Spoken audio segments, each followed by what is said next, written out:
Dites, ça vous dit qu'on parle des défaites américaines?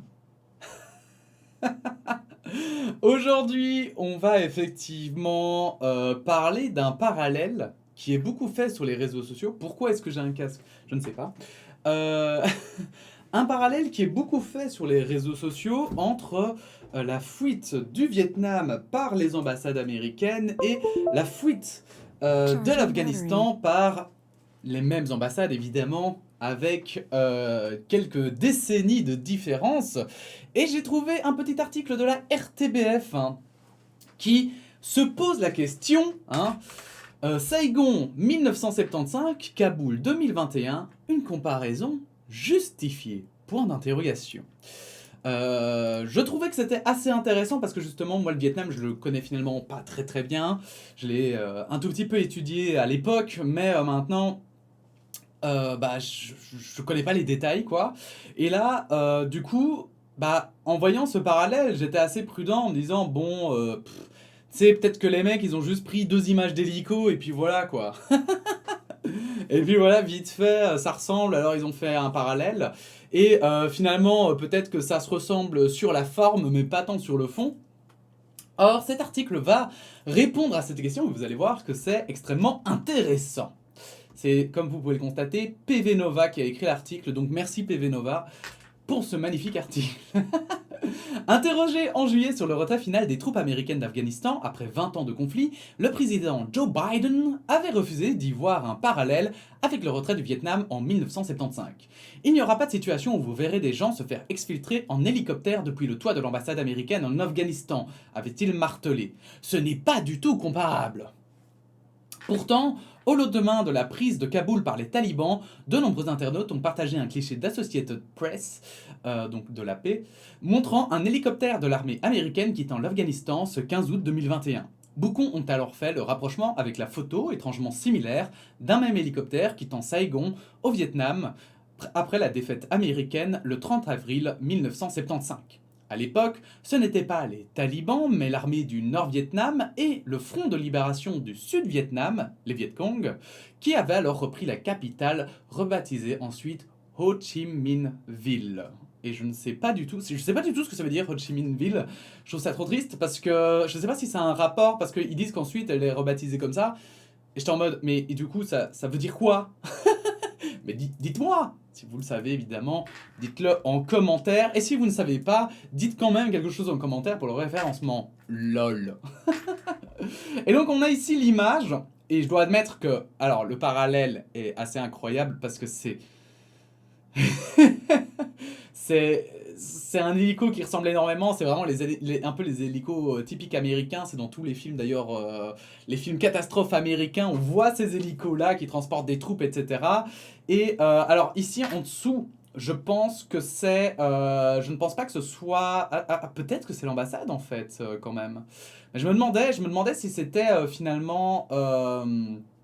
ici, pas l'aéroport de Kaboul, mais en fait, maintenant que j'y pense, c'est vrai qu'il y a la zone verte à Kaboul, et du coup, peut-être que effectivement, il y avait quand même un hélico qui faisait des allers-retours. Bref, deux images, en tout cas, les deux sont assez lourdes de sens, c'est sûr. Maintenant, est-ce que vraiment la défaite en Afghanistan est comparable à la défaite vietnamienne? Pour beaucoup, enfin, au Vietnam, pardon, parce que les Vietnamiens, ils ont gagné du coup. Pour beaucoup d'internautes, il y a donc bien un air de déjà-vu. Sur place, plusieurs sources abondent. C'est le Vietnam dans tous ses aspects, a notamment confié à l'AFP le représentant d'un État membre de l'OTAN.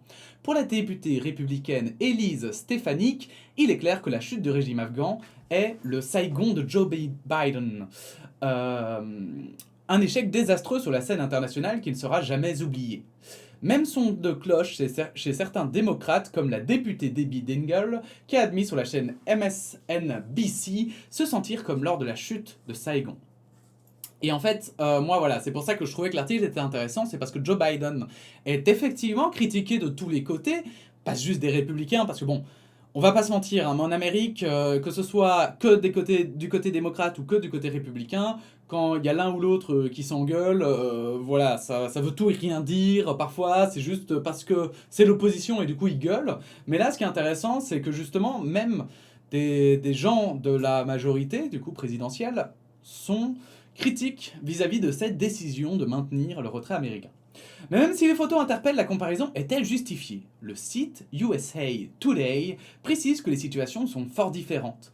En 1975, le retrait américain du Vietnam avait eu lieu 2 ans après la signature des accords de pays. En Afghanistan, de pays, tout à coup j'étais accord de Paris, non, c'est de pays je pense. En Afghanistan, il n'a fallu que quelques mois, entre avril et septembre, pour que les troupes américaines quittent le pays. Au Vietnam, l'opération Frequent Wind avait eu pour but de rapatrier des civils sud-vietnamiens. Il s'agissait d'une opération NOE, évacuation de non-combattants, terme que les autorités américaines refusent pour le moment d'utiliser concernant le retrait d'Afghanistan. Alors pour la parenthèse, je ne sais pas si entre-temps ils l'ont utilisé, mais c'est un article de avant-hier, donc peut-être qu'entre-temps ça a changé. On est le 18 et c'est un article qui date du 16. Bref. Pour Brett Bruen, ancien directeur du Global Engagement du président Barack Obama, la situation en Afghanistan est même pire qu'à l'époque du Vietnam. C'est un désastre absolu pour nos efforts de contre-terrorisme, explique-t-il à USA Today. Cela nous renvoie 2 décennies en arrière, dans une position où nous allons voir la menace grandir dans les mois qui viennent, avec des attaques enhardies par ce qui s'est passé en Afghanistan. Selon lui, la situation actuelle en Afghanistan est le Vietnam sous stéroïdes. Biden a fait une fixette sur le retour de nos hommes, soupire-t-il. Il a perdu de vue le fait que les Afghans n'étaient pas prêts et nos troupes pas prêtes non plus à prendre congé. En un mot, l'administration Biden aurait sous-estimé la puissance des talibans et leur capacité à reprendre le pays 20 ans après. Et en fait, c'est ça que j'aimais beaucoup dans cet article, c'est qu'en fait, souvent quand on fait des comparaisons dans les articles, ils font ouais, mais non, c'est différent, aujourd'hui c'est moins pire et tout. Et ici, en fait, ils disent non, c'est vraiment tragique, c'est bien pire que le Vietnam à l'époque. Et il faut admettre quand même qu'il y a un côté un peu interpellant ici par rapport à l'Afghanistan. Déjà, toutes les images, on voit ici une image d'avion, hein. Je sais pas si vous les avez vues, mais sur Twitter, c'était la folie. Il y a des mecs qui s'accrochaient aux avions et tout, ça avait l'air d'être l'enfer. Et ensuite, c'était aussi terrible à quel point c'est arrivé vite, en fait. Les Américains se sont fait... Enfin, ils sont partis et directement, ça a été repris. Enfin, c'est un échec incroyable, mais je vous renvoie sur mon autre vidéo, évidemment, sur l'Afghanistan. De son côté, l'administration Biden continue de rejeter fermement la comparaison. Nous ne supprimons pas totalement notre présence diplomatique sur place, précise à l'AFP John Kirby, porte-parole du Pentagone. Personne n'abandonne l'Afghanistan. Nous ne faisons que ce qui est nécessaire au bon moment pour protéger notre peuple. C'est-à-dire que là, c'est fuir. Dimanche, le secrétaire d'État Anthony Blinken déclarait que ce n'était manifestement pas Saigon et que les Américains avaient fait leur devoir en restant 20 ans en Afghanistan pour régler le compte de ceux qui nous ont attaqués le 11 septembre 2001. Selon lui, c'est l'absence de volonté des militaires afghans de mettre fin à la rébellion des talibans qui a causé la chute de Kaboul. Malheureusement, tragiquement, ils n'ont pas été capables de défendre le pays, a-t-il déclaré sur CNN. Et je pense que cela explique pourquoi tout est allé aussi vite. Et alors ça, par contre, ça, je trouve que c'est une phrase, mais tellement horrible. Vraiment.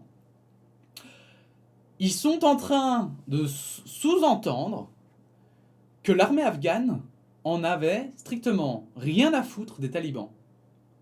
Qu'en fait, les Américains n'y sont pour rien et que c'est vraiment l'armée afghane, ouais, ils avaient la flemme, quoi, tu vois. Tu dois protéger ton pays de personnes complètement tarées, folles. Mais ouais, enfin non, on s'en fout, non? Je sais pas. Au pire, ils prendront ta femme et tes enfants, quoi. Enfin, je sais pas, genre, en fait, c'est là derrière, je trouve que... Je dis pas que forcément toutes les troupes militaires afghanes étaient forcément contre les talibans. Il y en a peut-être dedans qui étaient, qui étaient pour, j'en sais rien, hein, on peut débattre de ça. Mais je pense que dire que la défaite militaire de l'Afghanistan est seulement due au fait que les soldats ne voulaient pas se battre, faut arrêter de déconner à un moment donné. Genre, je pense que, sincèrement, les Américains ont une part de responsabilité. Les Américains, enfin je veux dire... c'est un peu, voilà, on va prendre une référence biblique. Quand Jésus dit au pêcheur qu'il va lui apprendre à pêcher, et qu'après, le pêcheur, voilà, celui qui voulait son poisson, il se retrouve sans poisson, et il n'arrive toujours pas à en choper après que Jésus ait essayé de lui apprendre. C'est pas juste une défaite du mec qui voulait pêcher des poissons. C'est un peu facile, ça, merde. C'est aussi la faute de Jésus qui est un branleur, quoi. Surtout s'il est resté 20 ans à essayer de lui apprendre. Merde. Enfin, je veux dire, on est dans quel monde, là?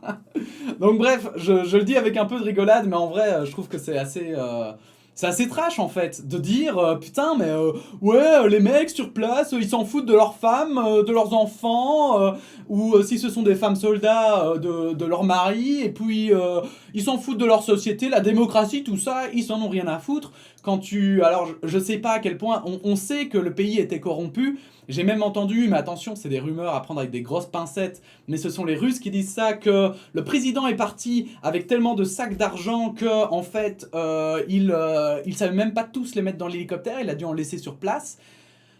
T'es en mode what the fuck, en fait. Ça, c'est pas ce que j'appelle une bonne démocratie. Ça, c'est pas ce que j'appelle aider un pays, en fait. Hein.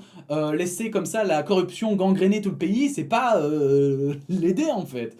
Bref, les conséquences pourraient toutefois être désastreuses pour Joe Biden.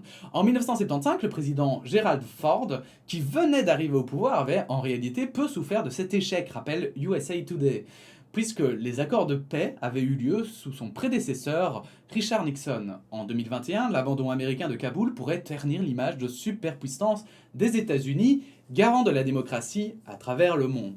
Alors maintenant, il ne faut pas se laisser piéger non plus, parce que effectivement, moi je pense que Biden, c'est sa première grosse erreur en tant que président, je pense. C'est d'être aussi têtu et de se dire, bah non, c'est bon, on les retire, balèque et tout. Je pense que sincèrement... c'est vraiment chose qui se passe. Après, je pense que les talibans sont pas dupes. Et pour le moment, ils jouent safe, on va dire. Mais malgré tout, il faut pas non plus croire Trump qui dit que ouais, tout ça, c'est la faute de Biden et tout. Parce que je l'ai vu, on l'a vu dans les journaux, là. Hein. On l'a vu, le petit Trumpounet, là. Qui veut encore exister là dans les médias en disant bah ouais, il devrait démissionner, c'est scandaleux. Mais... Bon, n'oubliez pas aussi, quand même, je le rappelle, hein, mais que c'est Trump qui a d'abord décidé de retirer les troupes d'Afghanistan. Alors certes, il a aussi été élu pour ça, et il y avait tout un débat, je m'en souviens, hein, sur est-ce qu'on doit maintenir les troupes ou non. Mais c'est lui, quand même, hein, qui a beaucoup poussé à ça, et qui a mis en place aussi tout ce plan-là.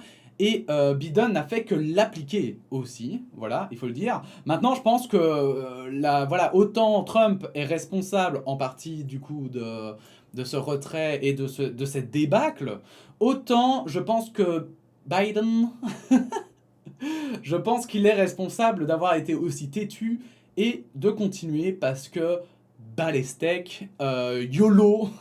De toute façon, on s'en fout, hein, c'est qu'un pays du tiers-monde, enfin, je sais pas ce qui s'est passé dans la tête de Biden, là, c'est très bizarre, mais écoutez, espérons que pour les Afghans, ce sera... ils réussiront à se sortir de ce mauvais pas, parce que là, pour le moment, je trouve que tout ce qui s'y passe, c'est assez choquant, c'est assez dur quand même, c'est assez dur. Bref, si cette vidéo vous a plu, n'hésitez pas à la commenter et à donner votre opinion, déjà. N'hésitez pas à la liker, à la partager, à vous abonner, et puis sinon, on se dit à bientôt pour de nouvelles actualités. Voilà, merci à vous, et à bientôt. La bise.